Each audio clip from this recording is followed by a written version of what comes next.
అందరికీ నమస్కారం. మన ఇళ్లను ప్రశాంతంగా, పాజిటివ్ ఎనర్జీతో ఎలా నింపుకోవచ్చో చెప్పే ఈ ఆసక్తికరమైన విశ్లేషణకు స్వాగతం. ఈరోజు మనం మన ప్రాచీన గ్రంథాలు సూచించిన కొన్ని అద్భుతమైన పద్ధతుల గురించి మాట్లాడుకోబోతున్నాం. ముందుగా ఒక చిన్న విషయం. ఇలాంటి మరెన్నో అద్భుతమైన ఆధ్యాత్మిక, సంప్రదాయ విశ్లేషణల కోసం కృష్ణ సోల్మేట్ భక్తి ఛానల్ని తప్పకుండా సబ్స్క్రైబ్ చేసుకోండి. అసలు ఒక ఇంటిని కేవలం 4 గోడలు, సిమెంట్తో కట్టిన నిర్మాణంగా కాకుండా ప్రాణమున్న ఒక అద్భుతమైన శక్తిక్షేత్రంగా మనవాళ్లు ఎలా చూశారో ఇప్పుడు తెలుసుకుందాం. మనం ఎప్పుడైనా గమనించామా? కొన్ని ఇళ్లలోకి అడుగు పెట్టగానే అబ్బా ఎంత ప్రశాంతంగా ఉందో అనిపిస్తుంది, ఒక పాజిటివ్ వైబ్ వస్తుంది కదా. కానీ మరికొన్నిళ్లలో మాత్రం ఎలాంటి స్పష్టమైన కారణం లేకపోయినా ఎప్పుడూ ఏదో తెలియని గందరగోళం, ఒక రకమైన టెన్షన్ వాతావరణం నెలకొంటోంది. ఎందుకిలా జరుగుతోంది? దీనికి అసలు కారణం ఆ ఇంటి చుట్టూ ఉండే శక్తి లేదా ఎనర్జీ అని మన సంప్రదాయ వాస్తు, ఆధ్యాత్మిక మూలాలు వివరిస్తున్నాయి. ఆ ఎనర్జీ బ్యాలెన్స్ తప్పినప్పుడే ఇలాంటి ఇబ్బందులు వస్తాయట. ఈ శక్తి బ్యాలెన్స్ తప్పడాన్నే మనవాళ్లు వ్యవహారికంలో నరదృష్టి అంటుంటారు. అంటే ఒక రకమైన నెగటివ్ ఎనర్జీ అన్నమాట. ఇంట్లో ఎవరికీ ఏ పని చేయాలనిపించకపోవడం, ఎప్పుడూ విపరీతమైన బద్ధకంగా ఉండటం, ఏ కారణం లేకుండానే చిన్న చిన్న విషయాలకే పెద్ద పెద్ద గొడవలు రావటం, ఇవన్నీ దీని లక్షణాలుగానే గ్రంథాలు చెప్తున్నాయి. అంటే ఆ ప్రదేశంలో ఉన్న వాతావరణం అక్కడున్న మనుషుల మైండ్ సెట్ మీద ఎంతటి తీవ్రమైన ప్రభావం చూపిస్తుందో మనం అర్థం చేసుకోవచ్చు. మరి ఈ నెగిటివ్ ఎనర్జీని పారద్రోలి మన ఇంటి చుట్టూ ఒక అదృశ్య కవచాన్ని ఎలా నిర్మించుకోవాలి? దీనికోసం మూల గ్రంథాలు ప్రధానంగా 4 పద్ధతులను సూచిస్తున్నాయి. అవేంటంటే: 1. ప్రధాన ద్వారం నియమాలు. 2. స్ఫటిక రక్షణ కవచం. 3. ఉప్పు, దినుసులతో చేసే పరిహారాలు. ఇక ఆఖరిది అమావాస్య రోజు చేసే కొన్ని ప్రత్యేక ఆచారాలు. ముందుగా మొదటి విభాగం గురించి చూద్దాం. అదే ప్రధాన ద్వారం, శక్తి ప్రవేశించే ముఖద్వారం. వాస్తుశాస్త్రంలో ఇంటి మెయిన్ డోర్కి ఎంత ఇంపార్టెన్స్ ఉంటుందో మనందరికీ తెలుసు. ఇది కేవలం మనం లోపలికొచ్చే దారి మాత్రమే కాదు, బయట ప్రపంచం నుంచి వచ్చే పాజిటివ్ లేదా నెగిటివ్ ఎనర్జీలన్నీ లోపలికొచ్చే ఏకైక మార్గం ఇదే.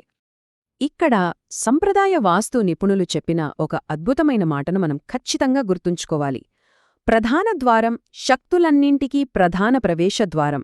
అది శుభ్రంగా, శక్తిమంతంగా ఉంటే ఇంట్లో శాంతి, ఆనందం వాటంతట అవే పెరుగుతాయి. అంటే మన ఇంటికొచ్చే ముప్పును అడ్డుకునే ఫస్ట్ లైన్ ఆఫ్ డిఫెన్స్, మొదటి రక్షణ వలయం ఇదే అనమాట. అందుకే ఈ ప్రదేశాన్ని ఎప్పుడూ చాలా శుభ్రంగా ఉంచుకోవాలని పదే పదే చెబుతుంటారు. మరి ఈ రక్షణ వలయాన్ని ప్రాక్టికల్గా ఎలా ఏర్పాటు చేస్తారో తెలుసా? సంప్రదాయ పద్ధతుల ప్రకారం ఒక ఎర్రటి వస్త్రంలో కొబ్బరికాయను కట్టి గుమ్మానికి వేలాడదీస్తారు. ఇది స్వచ్ఛతకు, శుభానికి చిహ్నమట. అలాగే గుమ్మం దగ్గర ఒక శంఖాన్ని ఉంచి దాన్ని అప్పుడప్పుడు గంగాజలంతో శుభ్రం చేయడం వల్ల నెగిటివ్ ఎనర్జీ దరిచేరదని చెబుతారు. ఇక అత్యంత సాధారణంగా చూసే మరో పద్ధతి, ఒక నిమ్మకాయను సగానికి కోసి దానికి పసుపు, కుంకుమ అద్ది కర్పూరం వెలిగించి గుమ్మం దగ్గర పెట్టడం. ఈ పద్ధతులన్నీ ఇంటిని ప్రతికూల శక్తుల నుంచి సమర్థవంతంగా కాపాడతాయని మూలాలు వివరిస్తున్నాయి. ఇక ఇప్పుడు రెండో విభాగంలోకి వెళ్దాం. స్ఫటిక రక్షణ కవచం, అదృశ్య ముప్పులను గ్రహించే సాధనం. చూట్టానికి అచ్చం పెద్ద కలకండ మొక్కలా, తెల్లటి రాయిలాగా ఉండే ఈ స్ఫటికానికి ఒక అద్భుతమైన శక్తి ఉందట. అదేంటంటే వాతావరణంలోని ప్రతికూల శక్తులను తనలోకి లాగేసుకోవడం. అవును, ఇది అచ్చం ఒక స్పాంజ్లాగా పనిచేసి నెగటివ్ ఎనర్జీని పీల్చుకుంటుందని మూలాలు స్పష్టం చేస్తున్నాయి. అయితే ఇక్కడ మనం ఒక ముఖ్యమైన విషయం గమనించాలి. ఈ స్ఫటికాన్ని వాడే విధానంలో చాలా కఠినమైన రూల్స్ ఉన్నాయని గ్రంథాలు చెబుతున్నాయి. బయట ప్రతికూల శక్తిని లాగేసుకోవడానికి ఒక ఎర్రటి వస్త్రంలో లేదా గాజు సీసాలో వేసి ప్రధాన ద్వారం దగ్గర వేలాడదీస్తారు కదా. ఇక్కడ రూలేంటంటే అలా బయట వాడిన స్ఫటికాన్ని ఎట్టి పరిస్థితుల్లోనూ మళ్లీ ఇంట్లోకి తీసుకురాకూడదు. ఎందుకంటే అది అప్పటికే బయటి నెగటివ్ ఎనర్జీని పీల్చుకుని ఉంటుంది కాబట్టి. వాడేసిన స్ఫటికాన్ని పారే నీటిలో వదిలేయాలి లేదా మట్టిలో పాతిపెట్టేయాలి. ఈ స్ఫటికంతో చేసే ఒక ప్రత్యేకమైన కాలభైరవ స్ఫటిక మూట తయారీ విధానం గురించి కూడా ప్రస్తావనుంది. ఇది నరఘోషను పోగొట్టి ధనాకర్షణను పెంచుతుందట.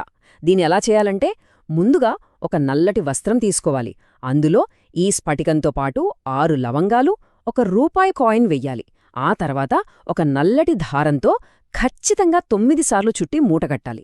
ఈ మూటను ఆఫీసు లేదా ఇంటి గుమ్మం బయట కట్టుకుంటే సానుకూల వాతావరణం ఏర్పడుతుందని సంప్రదాయాలు చెబుతున్నాయి. అలాగే స్ఫటికాన్ని ఇంటి లోపల వాడుతున్నప్పుడు గుర్తుంచుకోవాల్సిన ఒక ఖచ్చితమైన సంఖ్య గురించి తెలుసుకుందాం. ఆ సంఖ్య 1 అంటే ఖచ్చితంగా ఒక నెల. ఇంట్లో ఏదైనా మూలన ఒక గాజు గిన్నెలో స్ఫటికాన్ని ఎవరికి కనిపించకుండా ఉంచినప్పుడు అది ఆ గదిలోని నెగటివ్ ఎనర్జీ మొత్తాన్ని క్రమక్రమంగా గ్రహిస్తుంది. అయితే దాన్ని అలాగే వదిలేయకూడదు. ఖచ్చితంగా ఒక నెల తర్వాత దాన్ని తీసి బయట పాతిపెట్టేయాలి. కేవలం ఇంటికే కాదు, ఈ స్ఫటికం వల్ల మనకు వ్యక్తిగతంగా కూడా చాలా ఉపయోగాలున్నాయని గ్రంథాలు చెబుతున్నాయి. ఉదాహరణకు, నర్రదృష్టి మరీ ఎక్కువగా ఉంటే స్ఫటికాన్ని పొడిచేసి ఆ పొడిని స్నానం చేసే నీటిలో కలుపుకోవచ్చట. అలాగే తరచుగా పీడకలలు వస్తుంటే పడుకునేటప్పుడు దిండు కింద ఒక చిన్న స్ఫటిక ముక్క పెట్టుకుంటే మంచిదంటారు.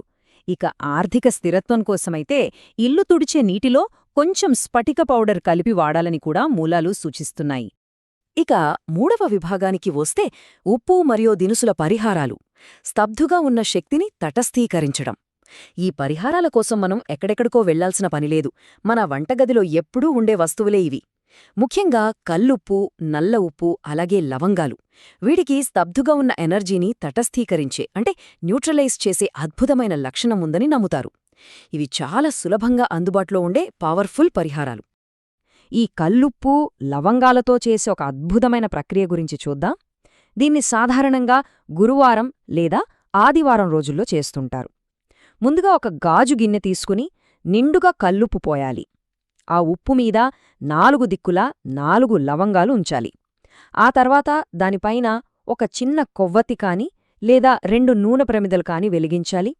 ఇంట్లో ఎక్కడైతే ఎక్కువగా గందరగోళంగా ఉందో, ఏ మూలనైతే నెగటివ్ ఫీలింగ్ వస్తుందో అక్కడే గిన్నెను ఉంచాలి. ఉప్పు ప్రతికూలతను గ్రహిస్తుందని, దీపం సానుకూలతనిస్తుందని ఒక బలమైన నమ్మకం. దీంట్లోనే ఇంకో ప్రత్యామ్నాయ పద్ధతి కూడా ఉంది. అదేంటంటే, ఉప్పు నింపిన ఆ గిన్నెమీద నేరుగా ఒక ధూప్ స్టిక్ వెలిగించాలి. ఆ తర్వాత ఆ పవిత్రమైన పొగను ఇంట్లోని ప్రతి గదికి, ప్రతి మూలకు చూపిస్తూ తిరగాలి. ఇలా చేయడం వల్ల ఆ ధూపం ఇంట్లోని ప్రతి అణువును ప్రక్షాళన చేస్తుందని చెబుతారు. ఇక మన ఆఖరి మరియు 4వ విభాగం, అమావాస్య ఆచారాలు, లోతైన ప్రక్షాళన కోసం సమయానుకూల పద్ధతులు.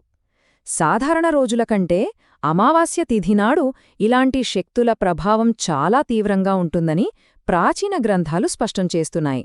అందుకే ఇంటిని అత్యంత లోతుగా ప్రక్షాళన చేయడానికి అమావాస్య రోజును ఒక పవర్ఫుల్ సమయంగా ఎంచుకుంటారు. ఈ అమావాస్య రోజు చేసే ఒక అత్యంత పవర్ఫుల్ అయిన ఆచారం గురించి తెలుసుకుందాం. ఒక పాత్రలో నీళ్లు తీసుకుని అందులో నల్ల ఉప్పు, కుంకుమ కలపాలి. ఆ తర్వాత చేతిలో ఒక తమలపాకును పట్టుకోవాలి. ఇప్పుడు ఆ నీటిని ఇంటి చుట్టూ ఒక సన్నటి దారలాగా పోస్తూ ప్రదక్షిణ చెయ్యాలి. ఇక్కడ ముఖ్యమైన విషయమేంటంటే, ఇలా ఖచ్చితంగా 5 ప్రదక్షిణలు పూర్తి చేయాలి. ఇది ఇంటి చుట్టూ ఒక పటిష్టమైన, అభేద్యమైన రక్షణ వలయాన్ని నిర్మిస్తుందని నమ్ముతారు. ఇక అమావాస్య రోజు అనారోగ్య సమస్యలతో బాధపడేవారికోసం సూచించిన ఒక ఖచ్చితమైన సంఖ్య ఇది. ఆ సంఖ్య 11. అవును, అనారోగ్యాలు, రుగ్మతలు తొలగిపోవడానికి ఖచ్చితంగా 11 రోజులపాటు రోజుకు 11 సార్లు చొప్పున సూర్య నమస్కారాలు చెయ్యాలని మన సంప్రదాయ మూలాలు బలంగా చెబుతున్నాయి.